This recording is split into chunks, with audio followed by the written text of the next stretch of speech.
Greetings. Welcome to another broadcast of I Have a Testimony. I'm your host, Brother Willie Muhammad. God came to us to seek and to save that which was lost. He raised a man from among us. He, the Honorable Elijah Muhammad, laid the foundation. What I'm doing is something that comes from him through me, and the thing that he uses in me to do the work is my faith in him and the word that he taught. To produce men and women who wanted to clean up their life and build an independent nation for the glory of God. Today, we are blessed to have one of the student ministers under the leadership of the Honorable Minister Louis Farrakhan. It's our brother Corey Muhammad. He's the student minister of Muhammad Mosque number 36 in the beautiful city of Charlotte, North Carolina. So we come into the mosque and we become a part of the Nation of Islam, and we come in here dirty. Is that right, brothers and sisters? Yes, we come in here dirty, and guess what? Even if we've been here 1 year, we still are dirty to some degree. If we've been here 5 years, 10 years, 15 years, I'm blessed to celebrate coming up. This will be my 28th year being in the Nation of Islam, but guess what? Still have some dirt, because according to Scripture, all of our righteousness is as filthy rags. So this lets us know we still have some dirt on us. Assalamu alaikum, my dear brother, and thank you for joining us today. Wa alaikum salam, brother. How are you? I'm good by Allah's grace, man. Let's get straight to this beautiful interview. So, before we hear about your story about how you came to learn about the teachings of the Most Honorable Elijah Muhammad and how you came to eventually become a member of the Nation of Islam, can you share with the audience some of your history prior to doing so? Like, are you a Charlotte, North Carolina native? What was your history?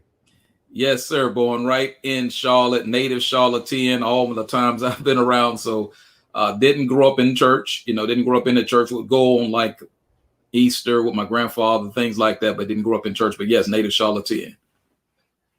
And what, like high school, did you attend college there? What? Yes, I did, brother. Graduated here, high school in Charlotte. Did a little college. Didn't graduate from college, but did a little college. I got married very young the first time around. As a matter of fact, I was 19. So I got married right coming out of high school after I graduated. We were pregnant, and we just decided that was the best step to do. And that's pretty much how that works. And so I was working by the time I got introduced to the mosque here in the Charlotte area. I was blessed to visit the city of Charlotte from your invitation some years ago, and really enjoyed your hospitality and the spirit of the believers and the parts of the city that I was blessed to actually see. How is the Black community there in Charlotte right now? Well, like so many other cities with our people in, you have some that are doing all right. You have some that are doing well. But, there was a study that was done. And in terms of upwards mobility, Charlotte actually came out of the top cities. It came in as in last place. And so Charlotte is a beautiful city on the outside. But I remember when the Honorable Minister Louis Farrakhan said sometimes, or he mentioned how all the buildings, and he was talking about how people put a lot of time in investing in the buildings, but not building of the people. So there is a rising consciousness in Charlotte. But if I had to look at it, it's a awakened community, awakened city in some ways. But we're facing our own violence, our own black on black crime or fratricidal crime, all of that. So it has its issues that any big other city would have. But overall, it's a city with a lot of potential. Wow. Beautiful, beautiful. And how have the believers been holding up during this whole shelter in place and whole COVID pandemic? This has been a very unique time. Some of us, if we would think about it, if we could go back and hear some of the stories that our grandparents would tell us, but I don't know if there's ever been a story quite like what will be told now, to wherein for almost 2 years, we've been sheltering in place. And it so happens that when we first started this sheltering in place, I know it may have surprised some of the believers. It may have surprised some of us that, all of a sudden one day you go from Savior's Day, having an incredible fun time we all had at Savior's Day, and the minister saying what he said, And then some 3 weeks later, we come back and we have this shelter in place. So as this goes on, I would say overall the believers are doing well. Some I've noticed have went and developed certain talents. The minister told us uses the time of prayer, the time to work on ourselves. So those that follow that are doing just fine. And of course, just like anywhere else, there's some that are having some challenges. But as we hold on to this word and as we go in with during this time, this is what's going to be what we need to strengthen us for what's ahead. Yes, sir. And we transition now to hear how you came to the teachings of the Most High Elijah Muhammad. Like, when did you first hear about the teachings? And then how did you go from hearing about it, learning about it, and then eventually saying, I'm going to join and become a member of the Nation of Islam? Oh, brother, just thinking about that, man. We all have a story. And that's why I love the title of this. I have a testimonial. I have testimony. So I'm going to kind of go back for a second and make it as quick as I can. But here's how I was introduced to the teachings. First is my father was a part of the Nation of Islam. He was in FOI. Matter of fact, he was a lieutenant here in the city of Charlotte. And that's how my mother first met him. My mother first met him selling Muhammad Speaks paper. And then my father's mother, which is my grandmother, unfortunately, she died when I was very young. I wasn't even 1 year old yet, but she was actually an MGT in the mosque. So I didn't grow up in the mosque. And nor was my mother in the mosque. And by the time I was 6 to 7 years old, my father and mother, as many couples do, they ended up separating. But I came up hearing about the teachings. I would hear from my mother. She would share things with me about the mother plane when I was younger, and my brothers as well. We had a couple of the albums. Not that we sit around and listen to them all. I don't want to get that impression, but we had some of the albums. And being a young boy, I would look at the albums and look at the Honorable Elijah Muhammad. It was just something that intrigued me about that. We had a couple of the first grade books from Muhammad University Islam. Not that we attended that, but we had some of that material that was from my father. And so on Sundays, we didn't grow up in church, but my mother would have us circle around the hi-fi. Now I'm dating myself. Now some of us remember that big hi-fi thing that was in our home, and we would listen to Imam Warquddin, and then I didn't necessarily want to hear it as a young boy, but that's what we would listen to. And so I'm going somewhere with this, and pretty much this was before even a teenager. And then by the time I became 14 or 15 years old, Charlotte here locally had the Honorable Minister Louis Farrakhan on cable TV, and so my mother would watch it. I'm 14, 15, like playing with my friends, riding the bike. But every once in a while I'll catch it and listen to this man. And I didn't really know about him too much, but it kind of connected to some of the things I remember in my childhood. But I went on, played about my business and everything. And so when I'm around 17, may have even been 18 years old, I got a flyer when I was out with my then girlfriend, my children's mother, and it was a flyer inviting the community to come out and hear our former Mid-Atlantic regional minister to come out and hear Brother Abdul Alim Muhammad. And this was during the time of the Dope Busters and all of that. It was at one of the church fellowship centers here. And so I ended up going that night, and, my girlfriend went with me, and they separated us for the check the whole 9 yards. Anyway, I loved what I heard that night. It led to me finding out what a local mosque was here in Charlotte. And then I went and met the student minister, Brother Minister Louis Muhammad, and just kept going ever since then, got an orientation class. And that's what gave my introduction to being a part of Muhammad Mosque number 36. That your father was a member of the very mosque that now you are over, right? How did he feel when he found out of you, if you, I don't know if he was still alive or what, that you are now joining the Nation of Islam? Well, my father returned to Allah back in 2005, which was before I was asked to be student minister here. However, we would talk about the teachings, talk about the Million Man March. We were supposed to meet there, but something ended up happening. He wasn't going there, but he was proud. He was proud of it. And I guess I'll share this part too, because my mom would tell me this, and we kind of laugh about it to this day. But she wasn't in the nation, and he wasn't as active when they ended up getting married. And he and I still have a letter that he wrote me and all of that. But he wanted to name me Akbar at the time. Wow. And my mom, coming out of the church but not attending church, she was like, now keep in mind this, I was born in 1970, so she wasn't really with the name Akbar. And matter of fact, we joke about it. She said it heard it sound like a candy bar. You're not naming my baby that. She just didn't know. But they ended up compromising. I ended up with my father's first name, which is actually Lester. Wow, that's amazing, man. Yeah, so praise be to Allah. Now you said that you all used to gather around the stereo system and listen to the imam. Like how was that? Like so did your father during the fall he followed the imam as well, or? No, when my father and my mother separated, he went to another whole state. So we didn't see him. I didn't see him for some time, quite some many years after that. And so what I remember mostly about that experience, I remember the way it came on. There's a really popular station here in Charlotte, or at least it used to be, because, you know, the AM radio was popular back then. And so it was a station called WGIV. And if anybody from Charlotte looking at this, they'll remember WGIV.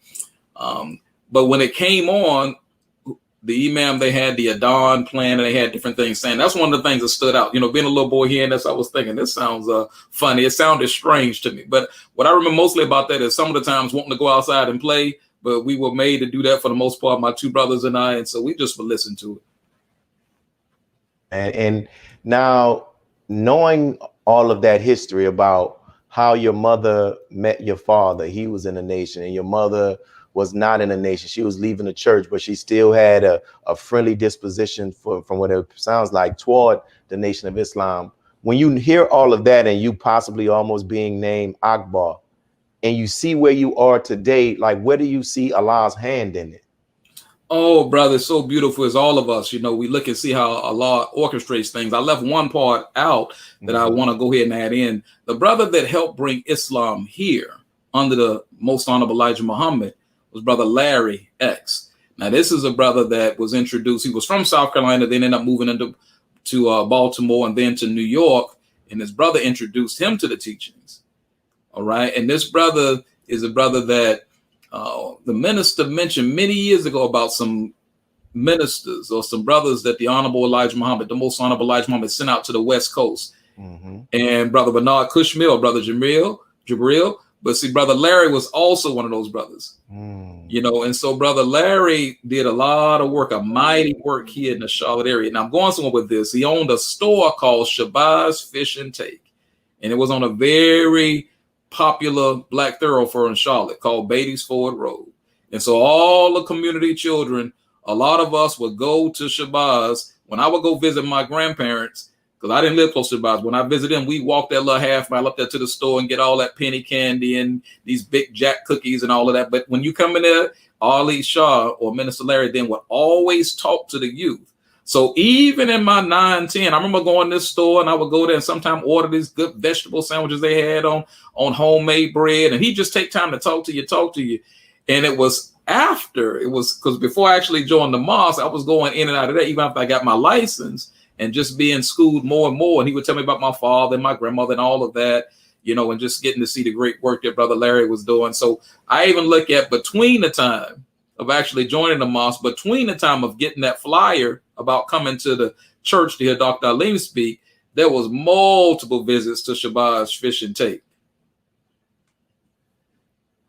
Grandmother as well. So we appreciate what you shared. And later in the program, we want to talk more, ask you some more about the history of Charlotte and those who have labored to build the foundation which you and the believers are standing on.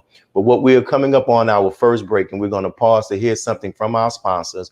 But when we return, we're going to hear more from our guest, Brother Corey Muhammad. For those who are watching, make sure you hit the subscribe button and make sure you hit the like button as in the heart button while you're watching. That helps with the algorithm so more people can hear and see this great interview. Thank you.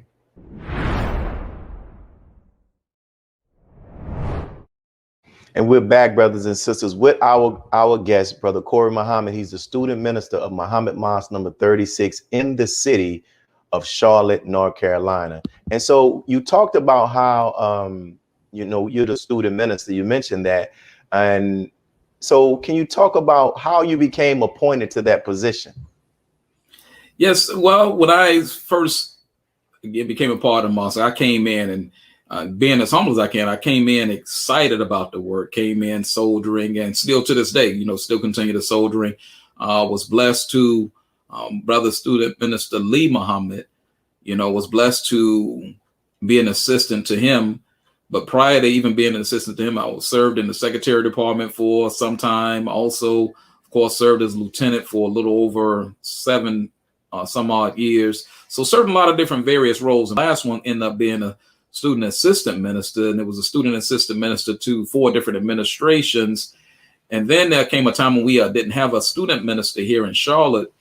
And this was right during the time of when Charlotte had the Holy Day of Atonement here on the 17th anniversary of the Million Man March.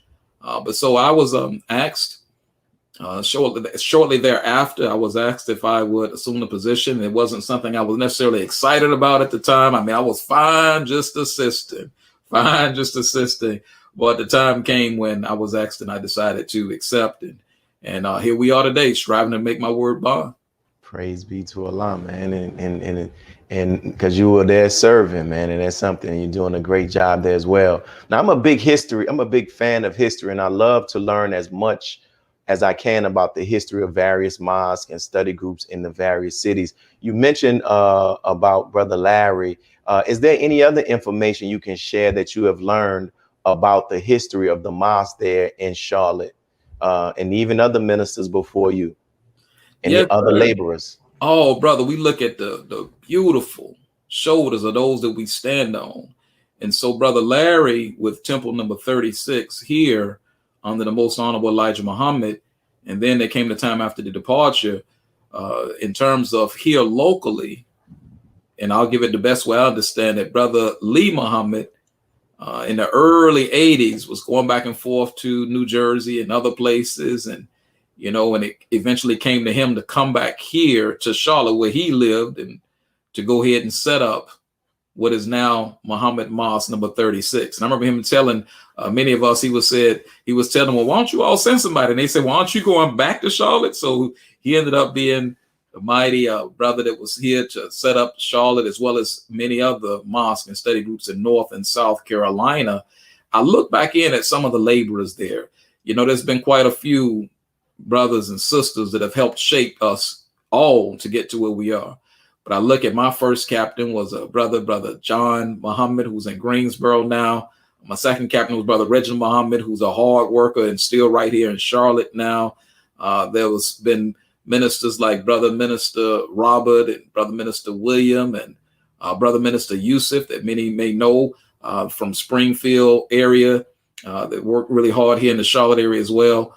And so those are some of the ones that I could mention. I mean, so many other laborers, the current laboring staff. I thank Allah for the current laboring staff that I work with, hard workers, to help, again, make our word bond.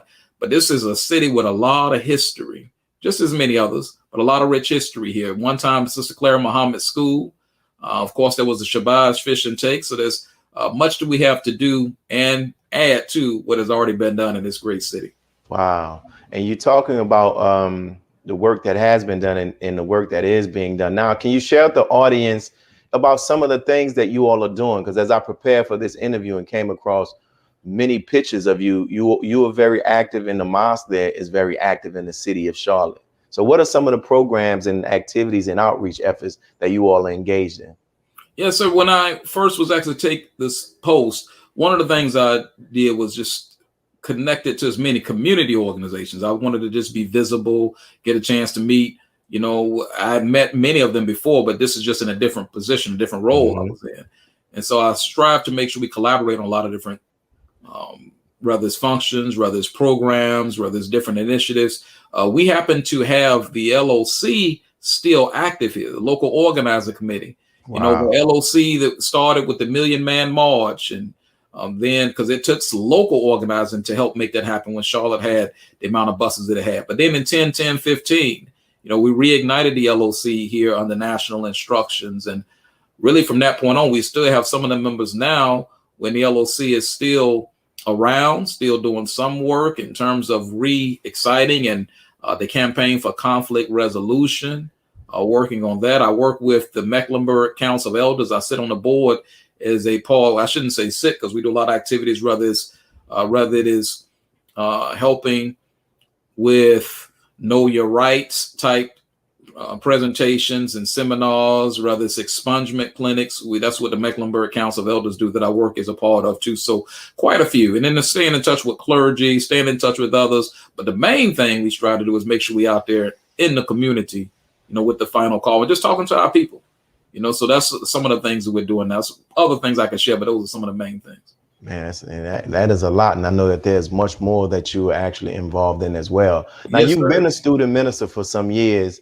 You know, what are some of the most valuable lessons you've learned while serving in this capacity? Well, when we think about this, all the meetings that we go to, Sunday, for example, let's say if we were having a Sunday meeting, which we do have a Sunday meeting, but if the mosque were when we were publicly having them. And Sunday meetings, a lot of times I was taught is for those that are coming out that's not necessarily registered members of the Nation of Islam. And so the same thing with Wednesday meetings is really not necessarily for registered members of the Nation of Islam. It's registered for us to have guests coming out, and then we get acceptances from there.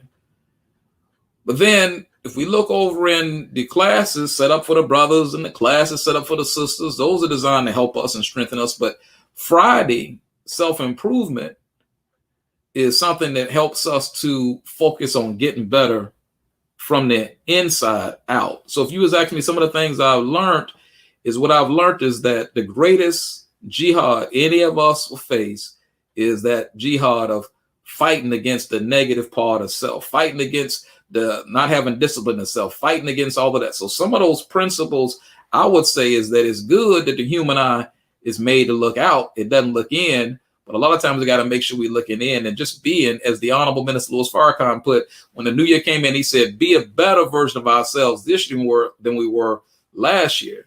And so that's one of the things I would just stress to myself. I constantly strive to do that, to examine self, analyze self, correct self, work on the quickening of the self-accusing spirit. And it's the same thing I would say with others, is that let's work on becoming better. As we become better, our nation improves and our community improves and our marriages improve and everything else. Yes, sir. And what would you say are some of the misconceptions people have about the student minister's post? Some may think that it's just a post when you're just talking, just going out talking to people, but it's a lot more work outside of that. It's matter of fact, it's more or designed to be administration and pastoral. So those are some of the areas that, I find myself working on the pastoral side of that.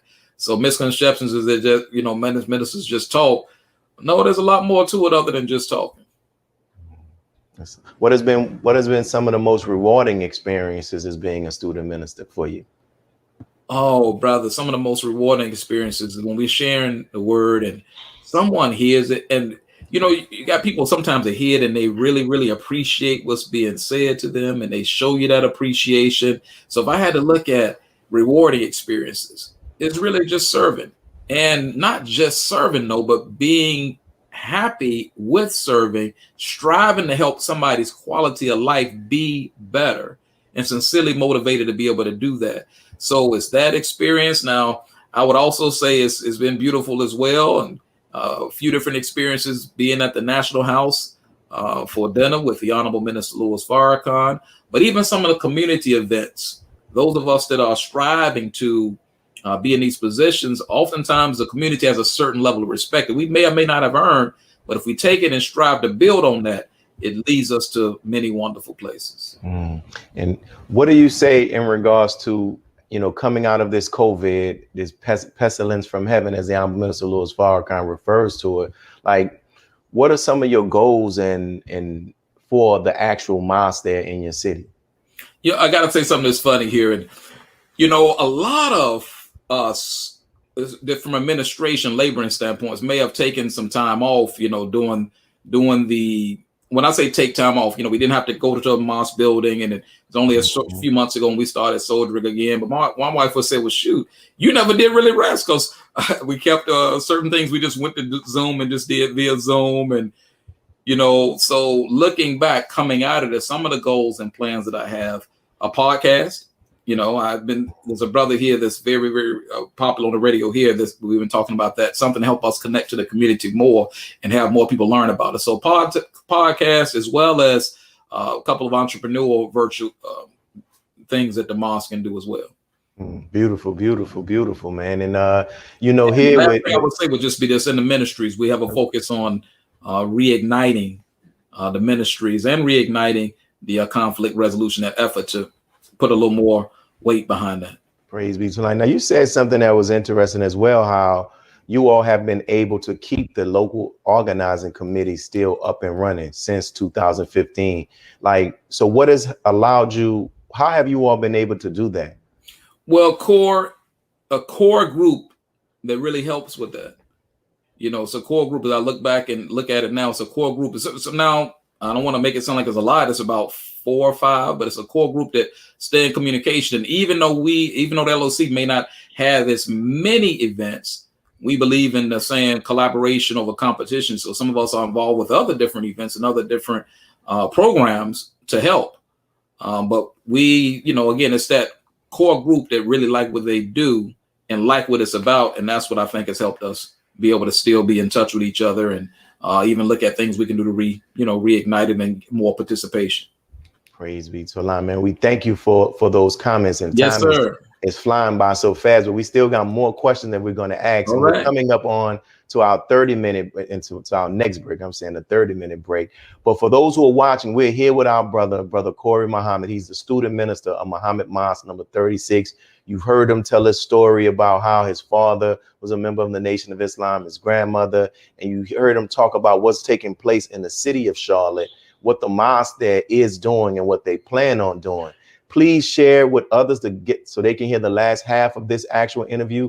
Make sure you hit the like button, brothers and sisters, because that helps us to get more eyes on this program. And make sure you subscribe as well while you're watching. We're going to pause from some announcements from our public sponsors, and we'll be right back with our brother Corey Muhammad.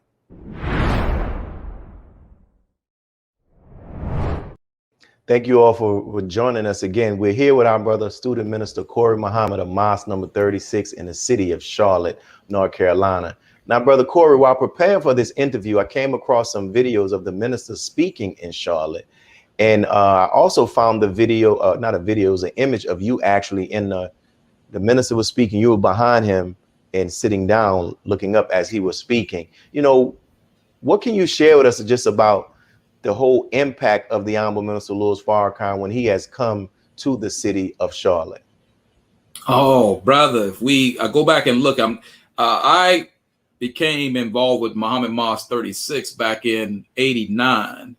And the first time the minister came here that I'm aware of would have been June of 1990. And there's been some visits since then at churches and all the way up until, again, the Holy Day of Atonement, the 17th anniversary. But in terms of impact, yes, we had to work really hard to fill up the Bojangles Center. And some of us remember as believers it could have come to that and came to Family Day that happened.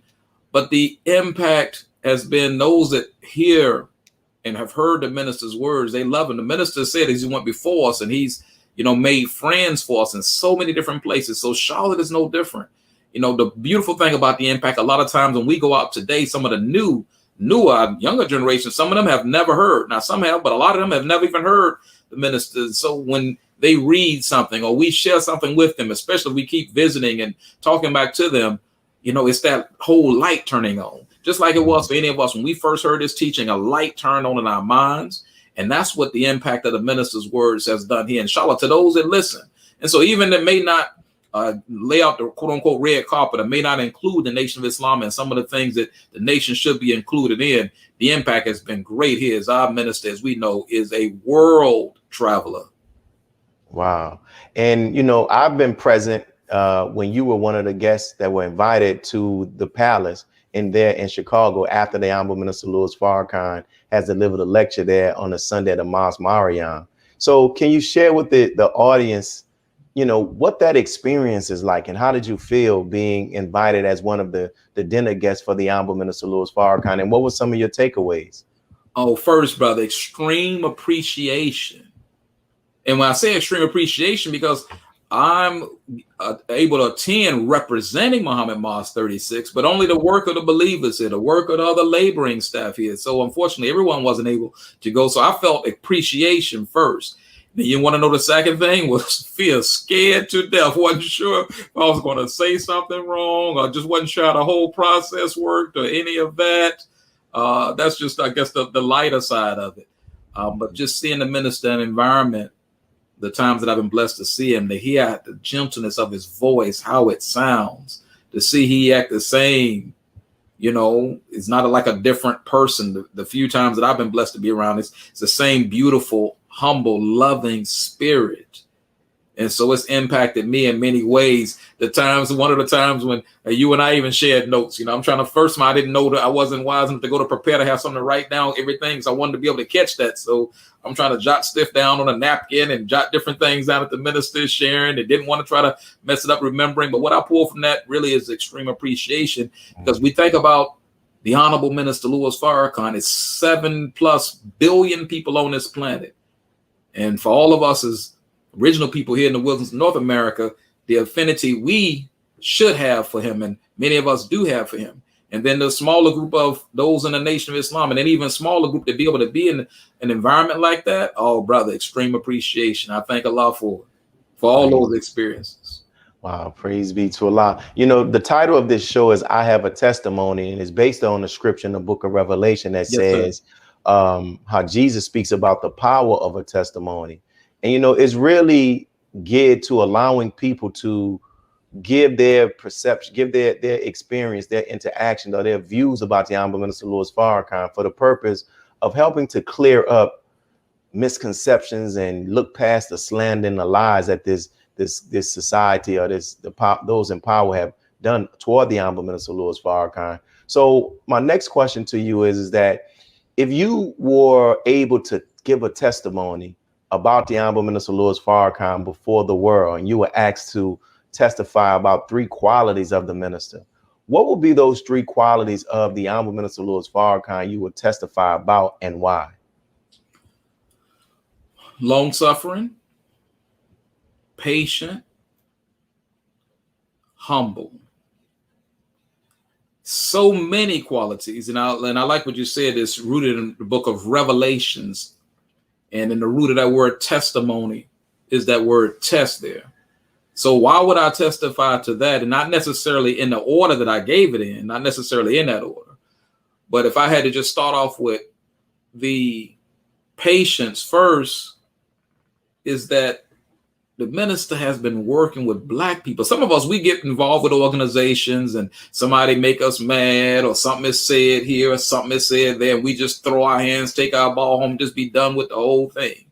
But the Honorable Minister Louis Farrakhan has had people that he's helped in various different ways turn around and talk about him, say bad things about him, and then he still embraces that person. So that patience right there, to have patience with us, to see us do things that, in contrary, he could have just finished teaching, and then to see how some of us may go back to doing some of the things he just instructed us not to do. Long suffering. Well, the minister shared with us his earlier times being a minister and how they had to eat. See, some of us may look at just where he lives now and some of the cause that may be there, but we don't see all the long suffering, because this work, the ministry and this kind of work, it's not a work that's financially rewarding. Although, you know, if you seek first the kingdom of God, and all the other things are added on to you, but it's some long suffering and that of sicknesses. At times that the minister stands up, even when he stands up, even it's recent to this day, and may have pain that he's experiencing, yet and still continues to go on, even when hurt, or even all of that. So the long suffering, you know, the patience, the humility. And you mentioned something, the slander, the lies. Some of us may have our phone set to Google and may do Google alerts. And so every time they say something about the minister, you see the lies that's being told. But the one thing about it, the truth always outlasts the lie. And so those that they thought they could dim the light of what the Honorable Minister Louis Farrakhan is teaching, more and more of our people are hearing. I remember after Criterion, I forgot the rapper. My wife could probably tell me. The brother was like, the minister was a little long with it, man, but he was bringing it. And this was someone that all the young people really like. So all the efforts, they're going to naught. Because when someone really hears the minister and they see who he is and hear his words, it helps people understand to overcome the lies. So that last thing I would say on that humble part is, you know, the minister doesn't try to make himself big. He says that he's a student. So to this day, he's still a student. And to watch him and watch how Allah is blessing him, but yet and still he holds that humility. Those are 3 that I would testify of the Beautiful, Honorable man. Minister Louis Farrakhan. So many more, but those were three things. Since I mean, hey, you're on the witness stand, my brother. If you want to add a few more, we got the time. You have a few more you want to add? Yes, sir. Well, on top of those that just mentioned, trusting in truth. I mean, we think about it. No, I was watching on a flight recently. I was watching the Judas. I think it was the Judas, the movie Messiah. that came out recently. What was the name of it again, my brother? Judas and the Black Messiah. Right, that. Okay, I was looking at that on the flight recently, and we look at all the organizations that COINTELPRO took down, and none of them have been able to come back to their former glory other than the Nation of Islam, due to the work of the Honorable Minister Louis Farrakhan, all the work that he's done to build that, the work that he's done with his reputation. Those that lie on him may say a lot of things, but one thing they never say, they never calls him a liar. That's one thing they never say about the Honorable Louis Farrakhan. They never say liar. And so we look at the truth that he stands on, courageous, the courage that the minister has. And when Brother Minister Willie, you know this as well, Student Minister Willie, this word is not for cowards. And so the minister go right in, because sometimes, sometimes some of us might want people to like us and all this together. But when you have this word, as the Quran says, if you haven't delivered my message, then, if you don't give my message, you haven't delivered. That's going to the messenger of Allah. But so any of us that pick it up, whether we in a quote unquote laboring post or just period, this is not necessarily going to make you popular all the time. But none of the prophets and servants of God ever have been. And how would you say, what would you say has been the Honorable Minister Louis Farrakhan's greatest impact on your life personally? Brother, a father figure, because again, my father, after I was 6, 7 years old, really, there was just some time there due to certain circumstances. There was just a lot of time, many, many, many years. And so like a lot of young men that's trying to be husbands right now, men that's trying to be this and trying to be that. A lot of us haven't had an example in front of us, a worthy example in front of us. So one of the ways the minister has impacted me has been like a father figure from afar. On top of all the other ways he's impacted, been like a father figure, because a lot of our Christian brothers and sisters, we had this little saying, the little bracelets everybody had, WWJD, what would Jesus do? And so oftentimes I will find myself, if I'm challenged with something, WWFD, what will Farrakhan do? Because he was and is giving the example on what it really means to be a man, a righteous man, a man of principle. That not just an example to men, really to women as well, but from a male standpoint, that missing figure that a lot of us didn't have and unfortunately don't have in our lives. Could you, if you had to recommend to somebody that was watching this actual video, this interview, and if they wanted to, look past to what the media has said about the Honorable Minister Louis Farrakhan, what advice would you give them, so to help them to gain a greater understanding and a more accurate view of the Honorable Minister Louis Farrakhan? Cut off sound bites, because sound bites are designed to do just that. Sound bites give us a bite of something, but it doesn't give us the whole. So if I'm going to make any kind of assumption, I got to hear the full thing. So my advice would be hear him for yourself. Hear a whole message for yourself. There's got to be a reason that some of the toughest of our people, that when the West Coast and East Coast beef was going on with rappers, how the minister was able to set them down and help quell a lot of that.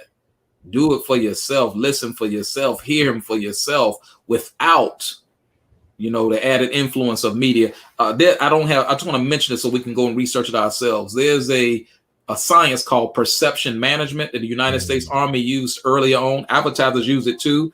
I would just suggest us to take a look at that perception management. And can you elaborate on perception management from what you read about that? And you know what I just realized? I thought I had this plugged in. I hope this battery doesn't down me. But perception management, it's the science of changing someone's perception by giving information, like the way the writers write and the news media and all these different things. They're able to do exactly what they're doing to change the way we perceive what it is that we're reading. Wow. The scriptures call the Quran Pharaoh's magicians. Magicians sleight of hand. That's right. And so there's a lot of sleight of hand things that's being reported now.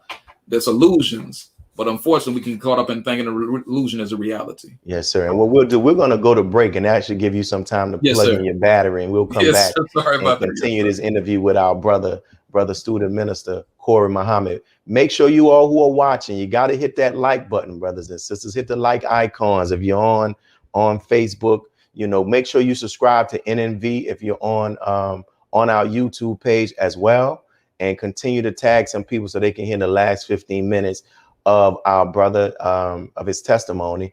And make sure we appreciate those who are also making comments. We see you, Sister Mariam Walton. We see you, Coach Cherie Bapti. I don't want to say your name. We see you, Sister Valerie. We see those who are here who are actually watching. We see All Day _ we see Sharifa Salim. We appreciate all of those and those who are watching. We love your support. Make sure you subscribe, and we will be right back to hear more of our interview with our brother Corey Muhammad.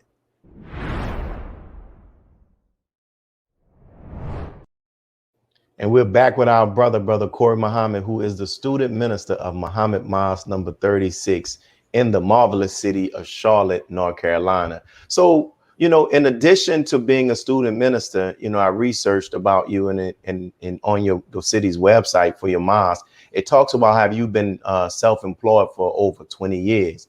Can you talk to those who are watching and share with us some of the lessons you've learned about being self-employed? Absolutely, brother. You know, I remember the minister mentioned, and I can't think of when it was, but he mentioned the profession of sales. And he mentioned that because he talked about how that profession, you know, and he was talking about the Jews and had their backpacks and they would go and they would sell different things. But anyway, he was talking about just that profession, period. And so for those that have a desire to be self-employed, I wanted to share something with us. Is that as an FOI, when we go out and we take the final call into the streets, when we take and distribute the final call, the goal is never because we're going to get $1 or $2. It's never the money. And the FOI, I know what I'm talking about there. It's to get the word to the person. Just so happens that, you know, the person gives a donation. But one of the biggest challenges sometimes with, you know, going in business and entrepreneurship is fear. It can be fear of rejection. It can be all of that. For those of us that sold you hadn't seen any rejection till you've seen that, but it's a work that we love to do. And so the Honorable Elijah Muhammad, now the Honorable Minister Louis Farrakhan, has us in suit and bow tie. So here we are, we'll be out there, some calls, some people would laugh at you. Matter of fact, I've had people spray me with a super soaker water gun. This was many, many years ago that happened. Boy, that baby angry there. But so many people would say, no, we learn certain skills. It kind of remind me of the whole Mr. Miyagi thing in Karate Kid. And that Karate Kid, he was being trained on certain things, but it was being done in which a way the master would do it. He didn't even know he was being trained. So I would say for those that when we soldier, when we learn, so we learn to engage with people, we learn to deal with people. In any business I know of, we're going to deal with people, going to get to know people, whatever kind of business is. General contracting, you know, whether it's going to be some other type business, entrepreneurship, but it's going to be dealing with people. So we're learning people skills. We're learning the proper way of handling people. We're learning how to deal with rejection. We learn how to be able to share with people something that we have and be able to get to them. So some of the success that in terms of how you want to look at it, because I haven't hit a time clock in 21 years by the grace of Allah, but a good bit of that's been what I learned in the streets from the Most Honorable Elijah Muhammad, what I learned from soldiering and still learn from soldiering, and what I learned from engaging and dealing with people. Because we're in the people business. The thing is, we say that a lot in the nation, but in the other things, if you're going to be in business for yourself, that's the people business too, because it's good to do a good job, but it's better to do a good enough job where they have the relationships to when other people tell you about other people who tell you about other people who tell you about other people. So that would be one of the things I would say. And just having a student mindset when it comes to entrepreneurship. The nation takes out of us fear. So some of us won't start things that we could start just because we're afraid. Feed the faith, starve the fear. And it's interesting that you close out talking about fear, because that was the next question. You know, for many people, that 4-letter word fear is one of the things that prevents many of us from taking that first step. You know, what advice would you give to others who desire to want to be self-employed, but may be allowing fear to hold them back? Well, I put a Facebook post up, and the other day it said, faith and fear both cause us to see things that aren't there. Because, you know, faith, the definition is you know, faith, when we look at what faith means, You know, faith means we actually may not see something today, the substance of things hoped for, you know, we may not actually see it though. And so the same thing with fear. Are we going to experience it? Yes. Fear, faith, and truth. I encourage any of us to listen to that, or if we can look at that. But I also encourage us to know it's not that fear is bad. It's just how we're going to respond to it. Everybody probably experiences it in some way. It's just how will we respond to whatever fear that we have, because it holds us back in so many ways. And that's why, brothers and sisters, the study guide, the self-improvement course, oh, I would be doing a great disservice. I didn't say that some of the things that's helped me in an amazing kind of way is what we learned right there in all those different studies. Hey, building human potential, mixed feelings and controversy. How are we going to handle that? All those have sometimes a deeper meaning that we may just see it on the surface. I remember when I was there in Charlotte, you and I were talking. You made a very interesting point. You talked about how some of us want money, but at the same time of desiring wealth and desiring money, we also hold these negative views about money. I don't know if you remember that discussion we had. Yes, sir. Yeah. Can you elaborate more on how I'll just inconsistent that is? Yes, I can touch on it briefly. The power of the mind is so powerful. So we can either attract things or we can repel things based on how we think. The Savior promised us luxury, money, good homes, and friendships in all walks of life. But after, you know, in a certain mathematics in our Islam that we apply to that. But sometimes we can, you know, just repel success. We can repel money. In this society we live in right now, you know, money is necessary. But if we have been taught bad habits, you know, even if we don't have a whole lot, but if we've been taught bad habits, if we've been taught not to put aside percentage of things for charity, then for ourselves as well. But most of us will say, well, can't do that because I'm behind on everything. At some point, if we follow this principles and everything we do and laws and everything we do, is we start learning laws that help with wealth, not always meaning money in terms of wealth, but it helps us to attract more of it the more we study it, the more we study the science of, you know, attracting, the more we study of what we say. It's important on how we speak, because guess what? We're listening when we speak. And so when we're listening to the minister, we listen to the empowering things like that. We're listening, we're reading Quran, we're on top of our prayers. We're really trying to help change our mind. At some other point, I'd love to be able to share more on that end, but how we speak a lot of times, how you doing, bro? I'm just getting by. Yeah, I try not to use that kind of language. I think a lot every day. Hey, use this time right now to speak on that talk. Can you talk about that, the importance of, you know, watching what we say? Yes, sir. Absolutely. What we speak is a reflection of what's in our minds, what's in our heads, you know, what we share. And so listen, when I listen to the Honorable Minister Louis Farrakhan and we listen to what he shared with us, now he's told us, don't just focus on growing horizontally. He told us to focus on going vertically, you know, growing vertically in addition to horizontal.